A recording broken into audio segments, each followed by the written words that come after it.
नमस्कार, दिल्ली न्यूज में आपका बहुत बहुत स्वागत है। चलिए देखते हैं आज की 25 फटाफट काम की और महत्वपूर्ण बड़ी खबरों को। पर इससे पहले वीडियो को लाइक करना बिल्कुल न भूलें। सीएम रेखा गुप्ता ने झुग्गियों में रहने वाले को मकान के साथ रोजगार का दिया तोहफा। झुग्गियों पर बुलडोजर एक्शन पूरी तरह रोकने और पक्का मकान देने का वादा कर चुकी रेखा गुप्ता ने अब इन बस्तियों में रह रहे लोगों के लिए रोजगार की व्यवस्था करने की बात कही। मुख्यमंत्री ने कहा कि झुग्गी में रह रहे लोगों को नए हुनर सिखाकर उनके लिए स्वरोजगार के नए रास्ते खोले जाएंगे। दिल्ली में महंगी हो सकती है बिजली, सुप्रीम कोर्ट में सुनवाई के दौरान मिले संकेत।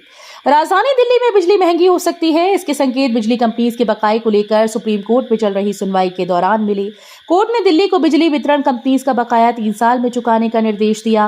न्यायमूर्ति पीएस नरसिम्हा और न्यायमूर्ति संदीप मेहता की पीठ ने एक व्यापक आदेश पारित करते हुए राज्य विद्युत नियामक आयोगों को इन राशियों की वसूली के लिए एक समयबद्ध रोडमैप पेश करने को कहा। दिल्ली में नेता और अफसरों के सरकारी आवासों का बढ़ा किराया। राजधानी में दिल्ली सरकार के नेता और अफसरों के सरकारी आवासों का किराया बढ़ गया है। लोक निर्माण विभाग ने दिल्ली में अपने जनरल पूल के अंतर्गत सभी सरकारी आवासों के लिए लाइसेंस फीस में बदलाव किया है। जारी आदेश के अनुसार सभी टाइप 7 बंगलों पर अब हर महीने 5,430 रुपए लाइसेंस फीस लगेगी। दिल्ली में अवैध बोरवेल वालों की खैर नहीं, प्रवेश वर्मा ने बताया दिल्ली जल बोर्ड का एक्शन प्लान। दिल्ली सरकार जल्दी शहर में मौजूद अवैध बोरवेलों के खिलाफ एक अभियान छेड़ने वाली है और इसके लिए दिल्ली जल बोर्ड ने एक खास तैयारी करते हुए एक प्रवर्तन दल का गठन करने का फैसला किया है। इस बात की जानकारी जल मंत्री प्रवेश वर्मा ने शुक्रवार को विधानसभा में दी। दिल्ली मेट्रो की मजेंटा लाइन हुई पूरी तरह से ड्राइवरलेस, पिंक कॉरिडोर में भी जल्द बदलाव की आसार। दिल्ली मेट्रो ने एक नया रिकॉर्ड बनाया। जनकपुरी पश्चिम से बॉटनिकल गार्डन तक जाने वाली मजेंटा लाइन पर अब ड्राइवर के बिना ट्रेन चलेगी। इसे यूटीओ यानी अनअटेंडेंट ट्रेन ऑपरेशंस कहते हैं। डीएमआरसी के लिए यह ऑटोमेशन की तरफ से एक बड़ी कामयाबी है। अब इस लाइन पर सभी ट्रेन बिना ड्राइवर के चल रही हैं। दिल्ली में पार्किंग विवाद को लेकर हुमा कुरैशी के चचेरे भाई की हत्या, 2 गिरफ्तार। दिल्ली के निजामुद्दीन में देर रात 11 बजे पार्किंग विवाद को लेकर एक सनसनीखेज वारदात हुई। आसिफ कुरैशी अपनी गाड़ी से जा रहे थे, तभी स्कूटी सवार को साइड देने के लिए कहा गया। इस बात पर स्कूटी सवार लोग आग बबूला हो गए और उन्होंने तेज धारदार हथियार से आसिफ कुरैशी पर कई बार हमला किया। हमले में आसिफ कुरैशी गंभीर रूप से घायल हो गए। उन्हें अस्पताल में भर्ती कराया गया, जहां उनकी मौत हो गई। आसिफ कुरैशी अभिनेत्री हुमा कुरैशी के चचेरे भाई बताए जा रहे हैं। दिल्ली शिक्षा निदेशालय ने एसएमसी चुनाव फिर टाल दिए। अब 19 अगस्त को होगा मतदान। राजधानी के सरकारी व सहायता प्राप्त स्कूल में स्कूल प्रबंधन समिति के चुनाव एक बार फिर से स्थगित कर दिए गए। शिक्षा निदेशालय ने प्रशासनिक कारणों का हवाला देते हुए मतदान की नई तारीख 19 अगस्त घोषित की। दिल्ली के रेस्टोरेंट में सलवार कमीज पहनी महिला की एंट्री पर रोक, एक्शन में सरकार। सूट सलवार में है तो रेस्टोरेंट में एंट्री नहीं मिलेगी। दिल्ली में एक बेहद चौंकाने वाला मामला सामने आया। एक कपल का आरोप है कि सूट सलवार और पैंट टी शर्ट में होने की वजह से उन्हें पीतमपुरा के एक रेस्टोरेंट में घुसने से रोक दिया। सोशल मीडिया पर वायरल वीडियो के बाद दिल्ली सरकार ने घटना का संज्ञान लिया और जांच का आदेश दिया है। मुख्यमंत्री रेखा गुप्ता ने दिल्ली के एक रेस्टोरेंट में भारतीय पहनावे के कारण एक कपल को एंट्री से रोकने वाला वीडियो सामने आने के बाद अधिकारियों को जांच कर आवश्यक कार्रवाई करने के निर्देश दिए। दिल्ली में मिल रहे सस्ते टमाटर। भारी बारिश के कारण दिल्ली में टमाटर की कीमतों में उछाल के बीच केंद्र सरकार ने आम लोगों को राहत देने के लिए रियायती दरों पर टमाटर बेचने की पहल शुरू की। National cooperative consumers federation of India के जरिए दिल्ली में टमाटर 47 से 60 रुपए प्रति किलो की दर पर बेचने की घोषणा की। उज्ज्वला योजना की एलपीजी सब्सिडी 2025-26 में भी रहेगी जारी। सरकार खर्च करेगी 12,000 करोड़ रुपए। प्रधानमंत्री उज्ज्वला योजना के लाभार्थियों के लिए राहत भरी खबर है। पीएम मोदी की अध्यक्षता में केंद्रीय मंत्रिमंडल ने आज शुक्रवार को एलपीजी लक्षित सब्सिडी को वित्त वर्ष 2025-26 में भी जारी रखने की मंजूरी दी। इस योजना के तहत 14.2 किलो के एलपीजी सिलेंडर पर 300 रुपए की सब्सिडी दी जाएगी। आम आदमी पार्टी ने की स्कूल फीस बिल को सिलेक्ट कमेटी में भेजने की मांग। आम आदमी पार्टी ने भाजपा सरकार से एक बार फिर से स्कूल फीस बिल को सिलेक्ट कमेटी के पास भेजने की मांग की। नेता प्रतिपक्ष आतिशी ने कहा कि इस बिल पर अभी तक किसी से कोई रायशुमारी नहीं की गई, इसलिए इसे सिलेक्ट कमेटी को भेजा जाना चाहिए। सिलेक्ट कमेटी में आप और भाजपा के विधायक होंगे। कमेटी के द्वारा बिल पर जनता से राय ली जाए। संस्कार टीवी को सर्वश्रेष्ठ धार्मिक चैनल का मिला अवार्ड। सांसद अनुराग ठाकुर ने किया सम्मानित।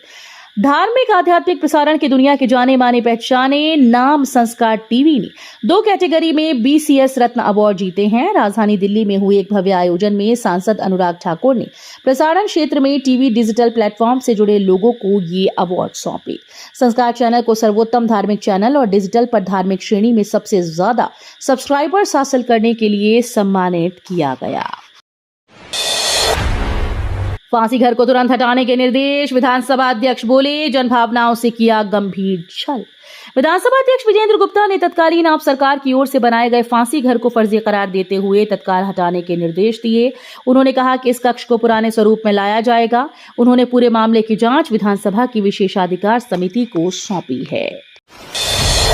कल मोदी सरकार फिर लेकर आएगी नया आयकर विधेयक। सरकार ने लोकसभा में आयकर विधेयक 2025 वापस ले लिया। प्रवर समिति के सुझाव को शामिल करते हुए 11 अगस्त को नया विधेयक लाया जाएगा। सूत्रों के अनुसार नए विधेयक के संशोधित संस्करण में प्रवर समिति की अधिकांश सिफारिशें शामिल की गई। शुक्रवार को बिहार में मतदाता सूचियों के विशेष गहन पुनरीक्षण के मुद्दे पर विपक्षी दलों के शोर शराबे के बीच वित्त मंत्री निर्मला सीतारमण ने आयकर विधेयक 2025 को वापस लेने की अनुमति मांगी। गाजियाबाद के इन 20 चौराहों पर रात में भी तैनात रहेगी ट्रैफिक पुलिस। बनाए गए 216 चेकिंग पॉइंट। गाजियाबाद कमिश्नरेट की यातायात व्यवस्था बेहतर करने की दिशा में अधिकारियों का प्रयास जारी है। ड्यूटी पॉइंट बढ़ाने के बाद शहर में ऐसे 20 चौराहे और अति व्यस्त स्थान चिन्हित किए गए, जहां वाहनों का दबाव रहने के चलते रात में भी ट्रैफिक पुलिसकर्मी तैनात होंगे। मोहल्ला क्लिनिक के कर्मचारियों ने खटखटाया दिल्ली हाईकोर्ट का दरवाजा, रखी 2 मांग। दिल्ली के आम आदमी मोहल्ला क्लिनिक में कार्यरत कर्मचारियों ने अब दिल्ली हाईकोर्ट का रुख किया है। इन कर्मचारियों ने अपनी नौकरी की अनिश्चितता और अनियमित सैलरी से राहत पाने के लिए हाईकोर्ट में एक रिट याचिका दायर की। 28 जुलाई को दायर की गई इस याचिका में हेल्थ केयर इनिशिएटिव के तहत काम करने वाले डॉक्टर्स, नर्सेस, फार्मासिस्ट और पैरामेडिक्स के सामने आने वाली चुनौतियों का जिक्र है। डूसू चुनाव में सार्वजनिक संपत्ति को बचाने की नई पहल। छात्रों को एडमिशन के समय देना होगा हलफनामा। दिल्ली विश्वविद्यालय प्रशासन ने डूसू चुनाव के दौरान सार्वजनिक संपत्ति को नुकसान पहुंचने से रोकने के लिए कुछ नए दिशा निर्देश जारी कर दिए हैं, जिसके अंतर्गत एडमिशन के समय स्टूडेंट्स को एक हलफनामा देना होगा, जिसमें उन्हें वादा करना होगा कि इन चुनाव के दौरान वे दीवारों को खराब नहीं करेंगे। दिल्ली में नाबालिग बदमाशों का आतंक। किसी को सम्मोहित कर तो किसी से चाकू की नोक पर लूट। दिल्ली में अपराधियों के हौसले इस कदर बुलंद हो रहे हैं, इस बात का अंदाजा इसी से लगाया जा सकता है कि अब नाबालिग भी बेखौफ होकर चोरी और लूटपाट की घटनाओं को अंजाम दे रहे हैं। हाल ही में ऐसे 2 मामले सामने आए जिसमें नाबालिगों ने लूट की बड़ी वारदातों को अंजाम दिया है। दिल्ली के इस इलाके में झुका 3 मंजिला मकान, निगम ने जारी किया नोटिस। बिहारी कॉलोनी में कोने का 3 मंजिला मकान आगे की तरफ झुक गया है। स्थानीय लोगों की सूचना पर नगर निगम की टीम ने निरीक्षण करने के बाद मकान को खतरनाक बताते हुए उसे खाली करने का नोटिस चस्पा कर दिया। इस कॉलोनी में पिछले 3 माह में दूसरी बार कोई मकान झुका है। एससीओ समिट में पीएम मोदी के स्वागत को बेताब चीन, कहा हमारे रिश्तों में नया अध्याय। अमेरिका और डोनाल्ड की टैरिफ नीति से बढ़ती अनिश्चितता के बीच चीन अब भारत के साथ रिश्ते सुधारने की कोशिश कर रहा है। चीन के सरकारी अखबार ग्लोबल टाइम्स ने प्रधानमंत्री नरेंद्र मोदी की संभावित चीन यात्रा का स्वागत करते हुए कहा कि भारत चीन के बीच बेहतर संबंध न केवल दोनों देश को फायदा देंगे बल्कि पूरी दुनिया के लिए अच्छा परिणाम साबित होगा। दिल्ली में तेज रफ्तार का कहर, चपेट में आए 667 लोगों की गई जान। दिल्ली में तेज रफ्तार से वाहन चलाने का कहर बढ़ता जा रहा है। यही वजह है कि बीते वर्ष के मुकाबले इस वर्ष ओवर स्पीड के लगभग 14% अधिक चालान काटे गए हैं। तेज रफ्तार से वाहन चलाना इसलिए भी चिंता का विषय है क्योंकि इससे हादसों की संभावना अधिक रहती है। ओवर स्पीड के मामले में वसंत विहार सर्कल टॉप पर रहा, जबकि दूसरे नंबर पर महरौली और तीसरे पर मयूर विहार सर्कल रहा। दिल्ली पुलिस ने एमटीएनएल और एयरटेल कंपनी के तार चुराने वाले गिरोह का किया पर्दाफाश, 5 आरोपी गिरफ्तार। एमटीएनएल व एयरटेल समेत अन्य दूरसंचार कंपनीज के भूमिगत तांबे के तार चोरी करने वाले गिरोह के 5 सदस्यों को क्राइम ब्रांच ने गिरफ्तार किया। इनकी निशानदेही पर 1400 किलो लंबे तांबे के तार, ट्रक और अर्थ मूवर मशीन जब्त की गई। स्वतंत्रता दिवस से पहले दिल्ली में सुरक्षा बढ़ी, 10,000 से अधिक पुलिसकर्मी तैनात।